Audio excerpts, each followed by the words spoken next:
বন্ধুরা, আজকে আমার রেসিপি শুক্তো। প্রথমে বড়িটা ভেজে নিয়েছি, তারপর উচ্ছে, বেগুন, কাঁচকলা, তারপর উচ্ছে, বেগুন, কাঁচকলা, শিম, রাঙা আলু, আপনারা আপনাদের পছন্দ মতো সবজি দিতে পারেন।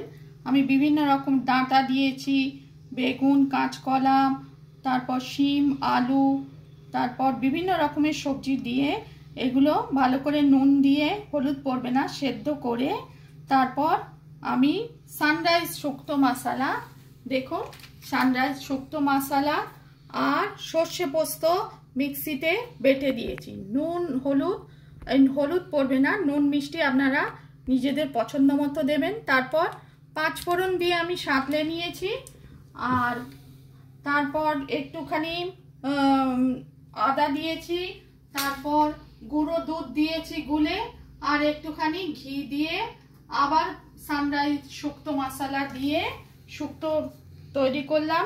এটা বাঙালির প্রিয়, আপনারা তৈরি করে দেখতে পারেন। সব রেসিপিটি কেমন হলো কমেন্টে লিখবেন, এবং রেসিপিটি পছন্দ হলে চ্যানেলটি সাবস্ক্রাইব করার অনুরোধ রইল। আপনারা সকলে ভালো থাকবেন, ধন্যবাদ। শুক্তো রেসিপি বাঙালির বড়ই প্রিয়।